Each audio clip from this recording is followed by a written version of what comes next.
Good morning student, मैं ममता चौधरी आपकी Hindi teacher. आज मैं आपको हिंदी रीडर में चैप्टर 8 अनोखा पुरस्कार पढ़ाऊंगी।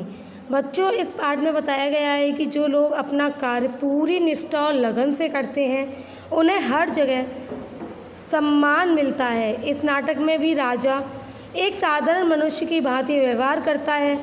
जब वह एक दिन शिकार खेलते हुए जंगल में भटक जाता है तब उसे पुंडरीक नामक ईमानदार नागरिक मिलता है जो अपनी नेक नीयत से राजा का हृदय जीत लेता है।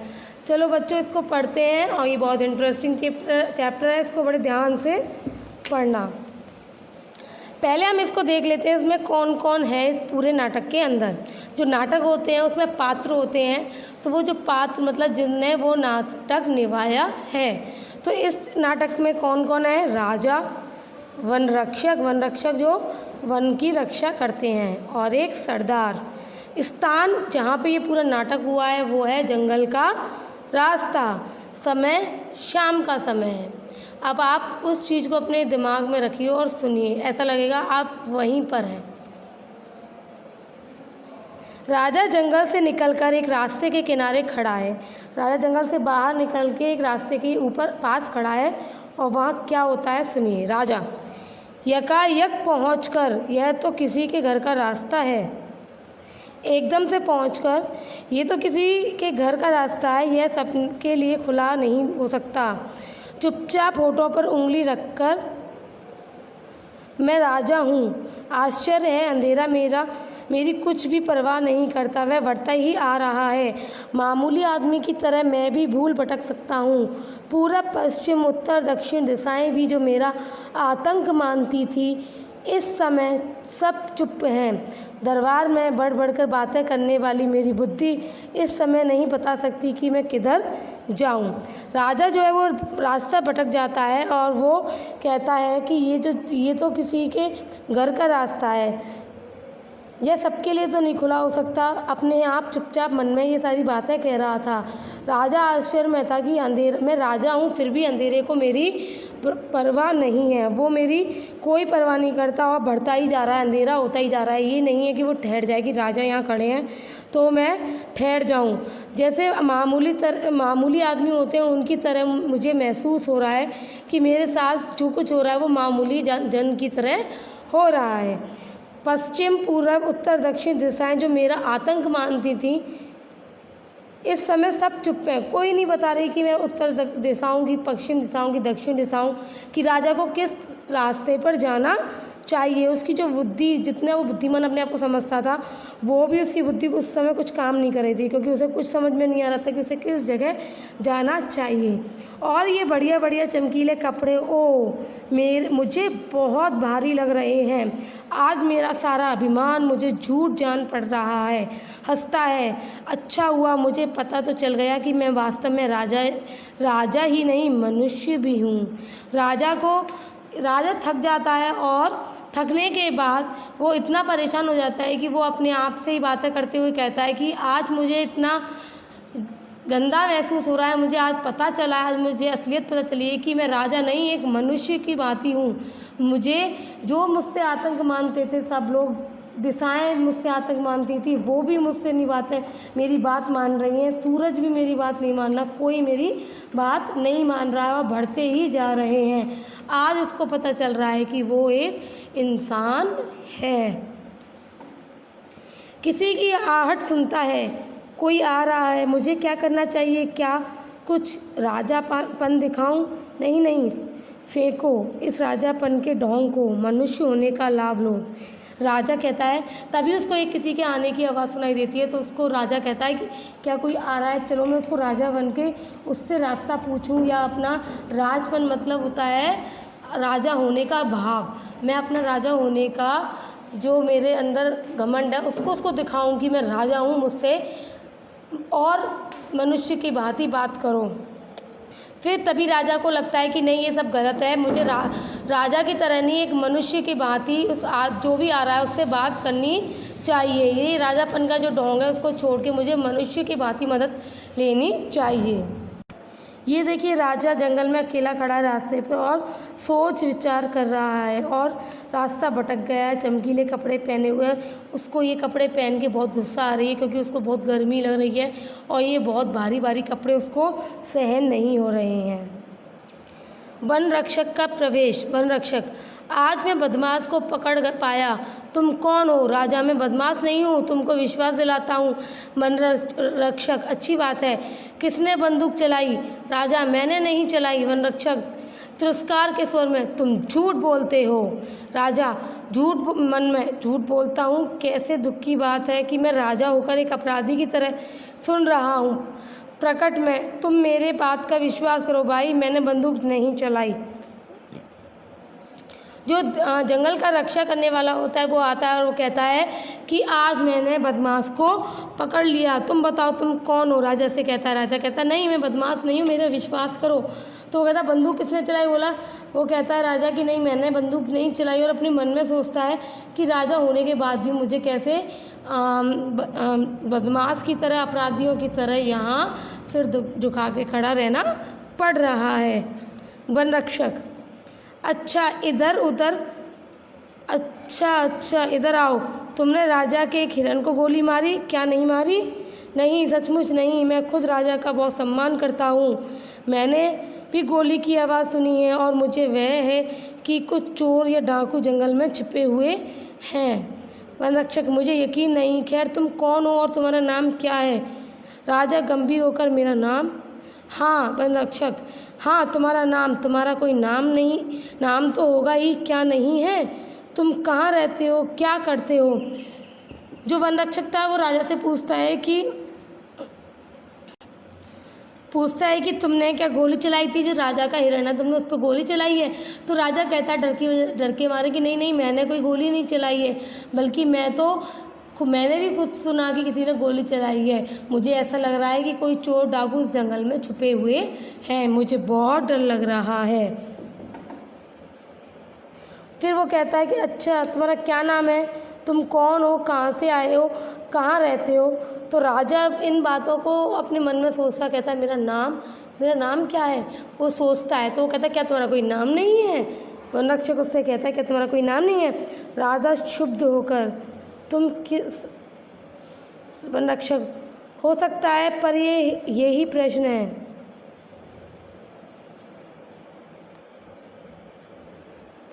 राजा, इन प्रश्नों के उत्तर देने का मुझे अभ्यास नहीं है। वन रक्षक, हो सकता है, पर यही प्रश्न है जिनके उत्तर देने से मैं सच्चे आदमी को डर नहीं लगता। खैर, अगर तुम अपने बारे में कोई साफ उत्तर नहीं देना चाहते हो तो मत दो, मगर तुम जाना कहाँ चाहते हो? चलो, मैं तुम्हें बाहर निकाल आऊँ। राजा क्षुब्ध होकर, तुम किस अधिकार से?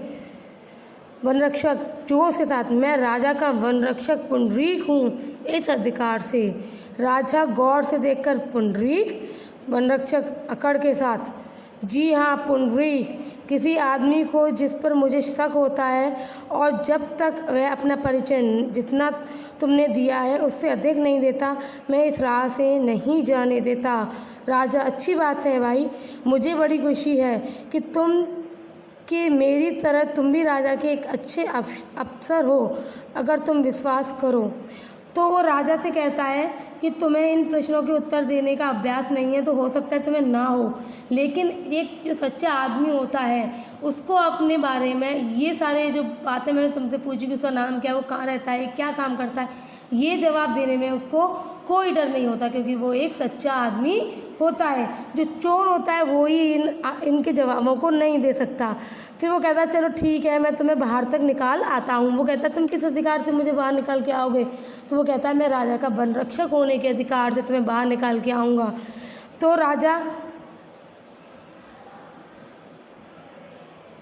वो कहता है कि मैं राजा का वन रक्षक हूँ, अगर मुझे किसी के ऊपर विश्वास नहीं होता, मुझे उस पर शक होता है तो मैं उससे पूरा परिचय पूछता हूँ। उसका पूरा परिचय जब तक ना मिल जाए तो मैं उसे रास्ते से जाने नहीं देता हूँ।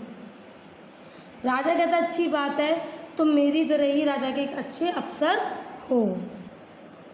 वन रक्षक कहता है नहीं, तुम विश्वास के पात्र नहीं हो। राजा, मैं राजा का एक अफसर हूँ। मैं राजा के साथ इस जंगल में शिकार खेलने के लिए आया था और यहाँ राह भूल गया हूँ।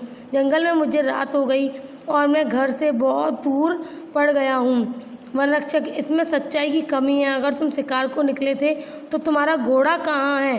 राजा, घोड़ा थककर गिर पड़ा, मैंने उसे छोड़ दिया। वनरक्षक, यदि मैं तुम्हारी बात का विश्वास ना करूं?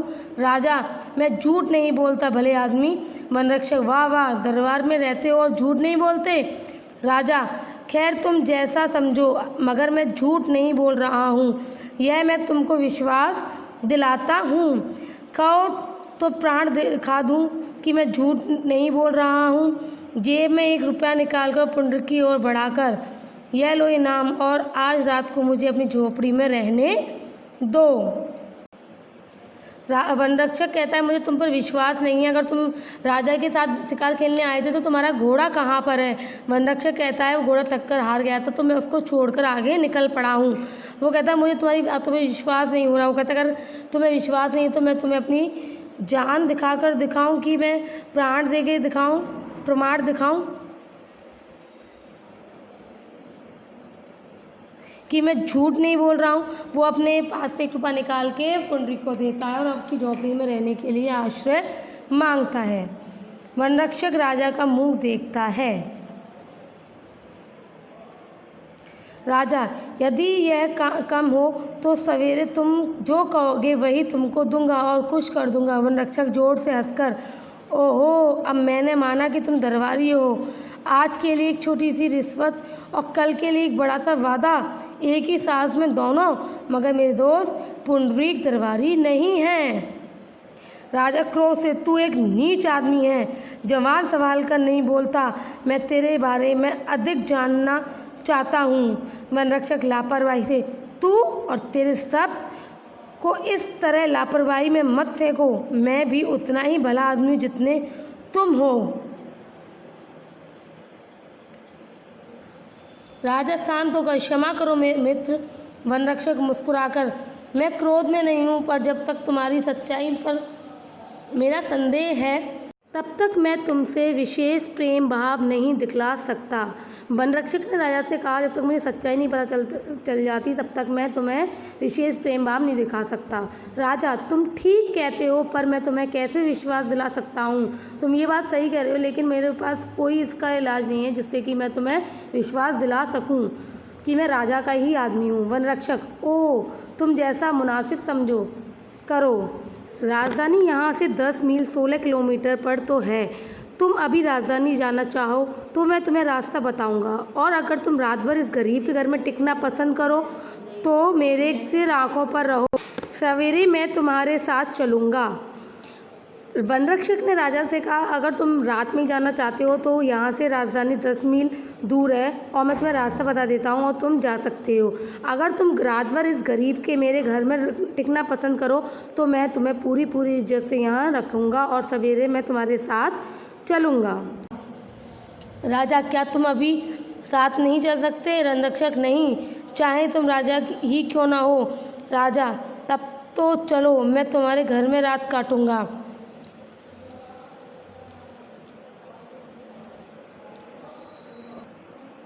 राजा उसके घर में रुक जाता है क्योंकि वो उसको कहता है कि मैं तुम्हारे साथ दिन में चलूँगा और तुम्हें सवेरे राजधानी तक पहुंचा दूंगा। अगर तुम रात काटना चाहो तो मेरे घर में काट सकते हो। तो राजा मान जाता है।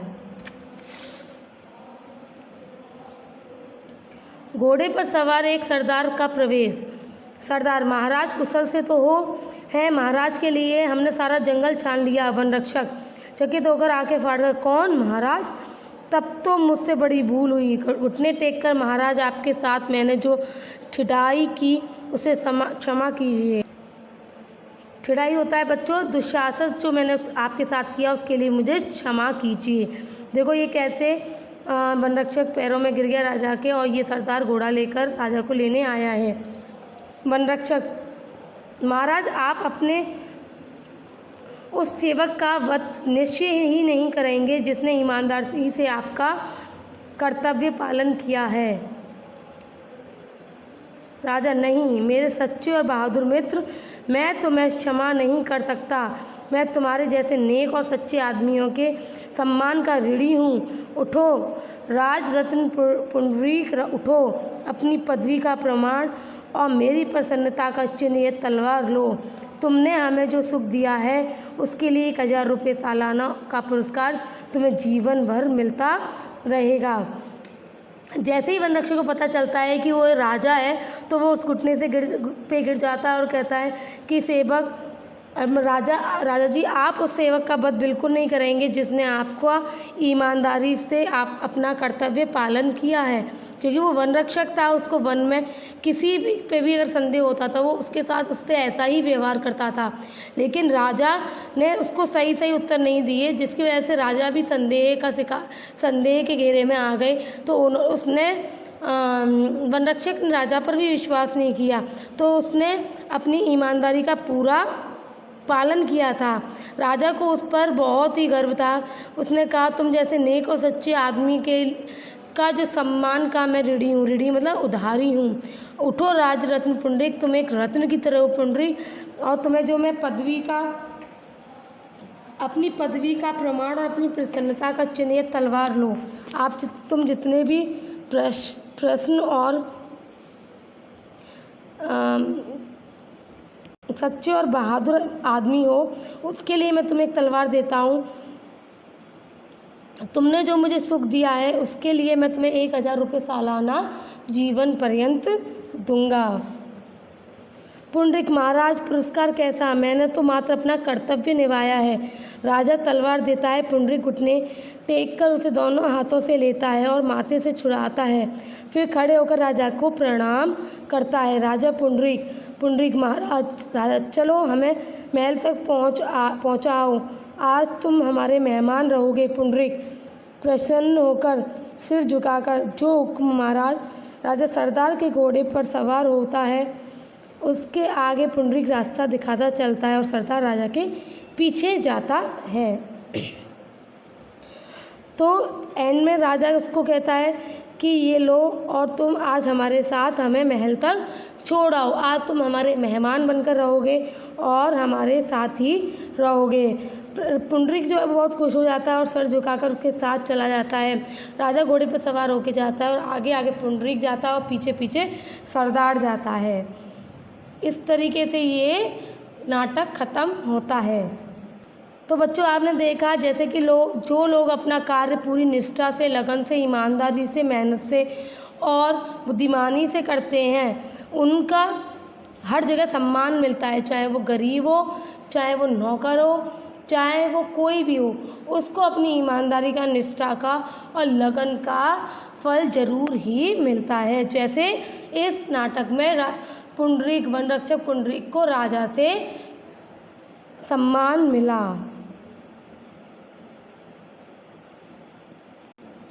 बच्चों, इस चैप्टर के लेखक है नाम राम नरेश त्रिपाठी। चलो हम सब दर्ज करते हैं। यक मतलब अचानक, राजापन मतलब राजा होने का भाव, ढोंग मतलब आडंबर, शुद्ध मतलब खींचना, मुनासिब मतलब उचित, ठिड़ाई मतलब दुशासन, ऋणी मतलब कर्जदार, राजरत्न मतलब राज्य का गौरव, पदवी मतलब पद, ओहदा, सालाना मतलब वार्षिक, मुहावरा सिर आँखों पर रखना, आदर से रहना। पुंडरीक ने राजा को अपने सिर आँखों पर रखा। राजा कहाँ खड़ा हो गया?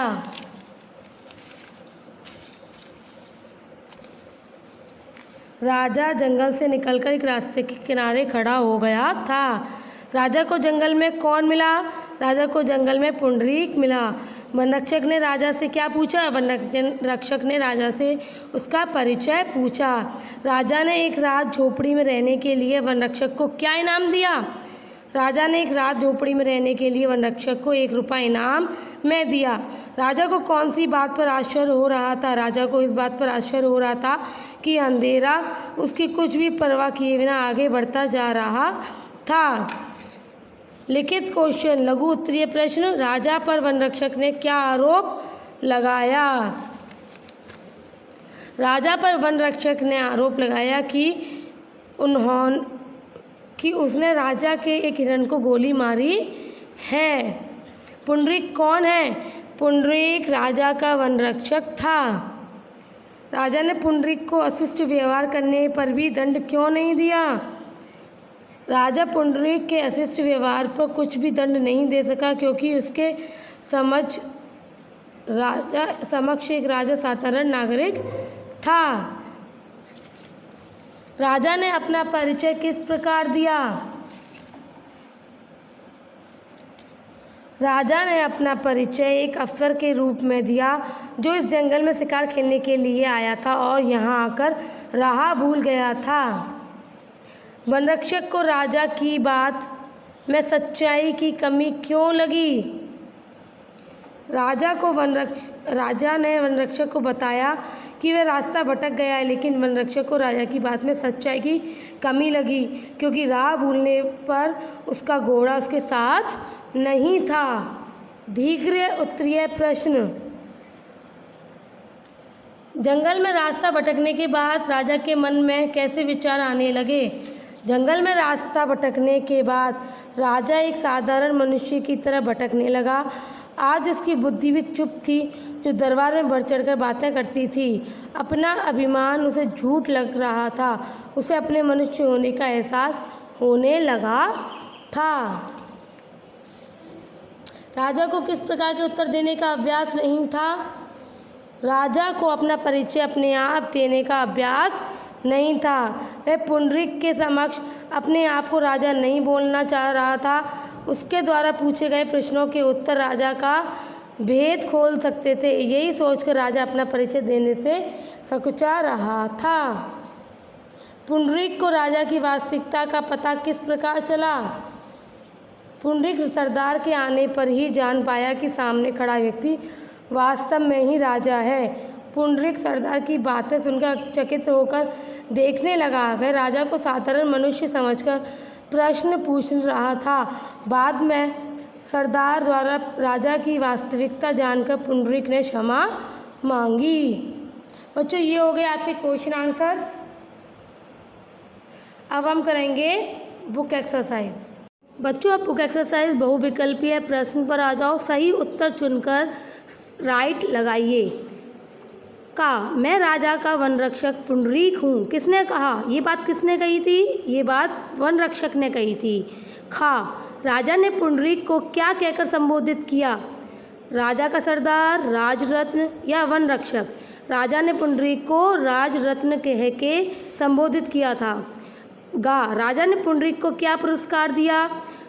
घोड़ा, सेनापति का पद, 1000 रुपये सालाना। 1000 रुपये सालाना।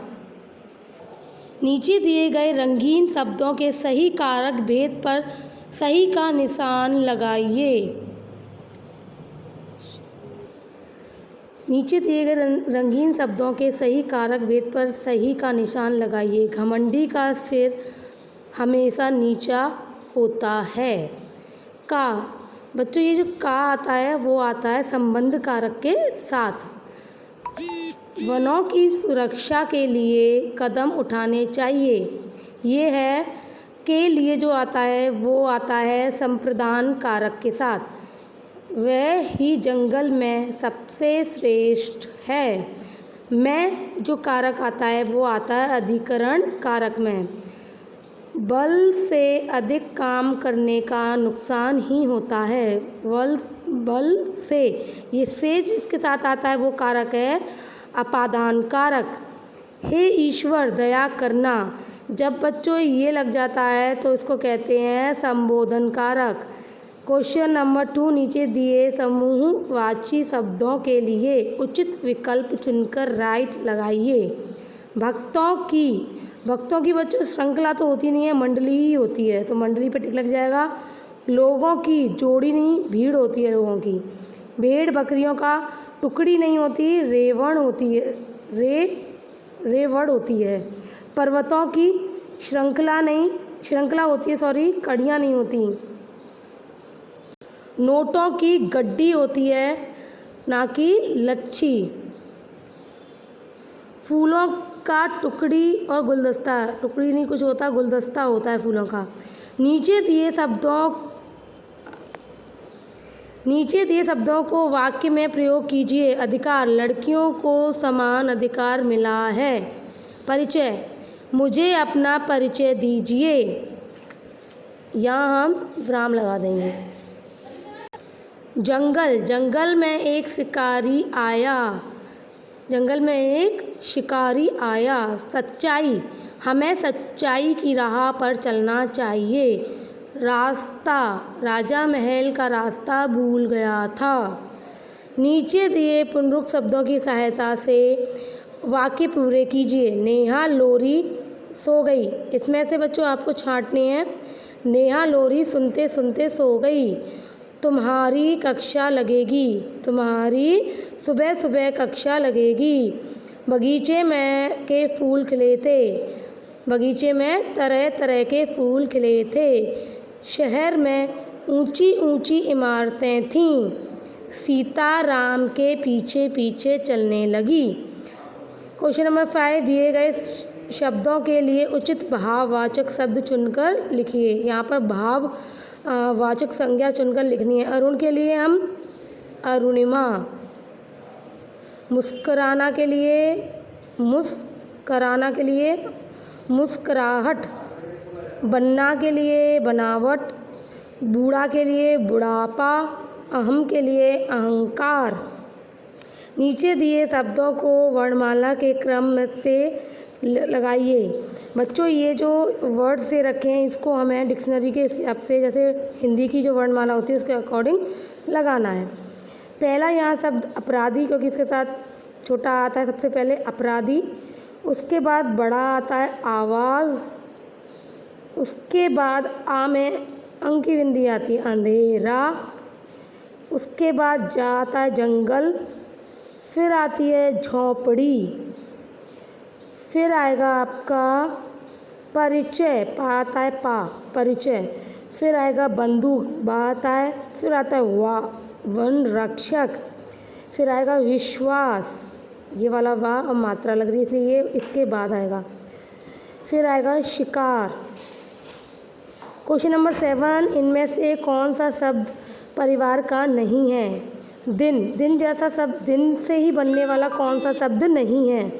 दिनचर्या दिन से बन रहा है, दैनिक दिन से बन रहा है, बट दीनता नहीं बन रहा, तो ये अलग हो गया, इस पर टिक लगा देंगे। ये शब्द जो है शब्द परिवार का नहीं है। क्षमा, क्षमा में बच्चों क्षमता, क्षमादान, क्षमापूर्वक, ये क्षमा से ही बन रहे हैं, लेकिन क्षमा से क्षमता नहीं बन रहा, तो ये अलग हो जाएगा। चिंता, चिंतित चिंता से बनता है, चिंतापूर्ण चिंता से बनता है, यहाँ आएगा चितेरा, ये डिफरेंट है, इसको अलग कर देंगे। दुख, दुखांत, दुस्साहस, दुखद, दुख से ये दोनों बनते हैं, लेकिन दुस्साहस अलग है, तो ये अलग हो जाएगा। जेब, जेब से बच्चों जैबरा, ये लगता जेब जैसा है लेकिन ये जैबरा अलग वर्ड होता है।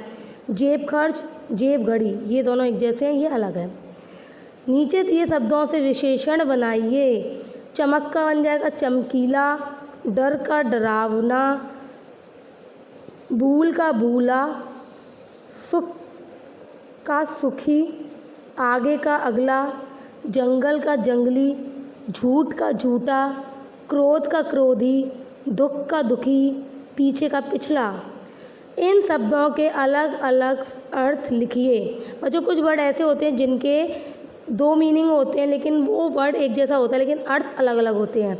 जैसे ये उत्तर है, तो उत्तर का मतलब एक दिशा भी होता है और एक जवाब देना, उत्तर देना भी होता है। पात्र, एक पात्र जो है बर्तन को भी कहते हैं, और नाटक में भाग लेने वाले लोगों को भी पात्र कहते हैं। कल, कल होता है एक मशीन, कल पुर्जे जो होते हैं, जैसे कहते हैं ना कल पुर्जे, पार्ट, मशीन के पार्ट। एक होता है कल माने बीता दिन। पता, पता माने जानकारी भी होती है, और पता माने किसी स्थान का पता होता है। बच्चों ये आपका चैप्टर नंबर 8 कंप्लीट हो गया है। तो आप लोग जो बुक वर्क है वो बुक में करेंगे और जो कॉपी वर्क है वो कॉपी में करेंगे। Thank you.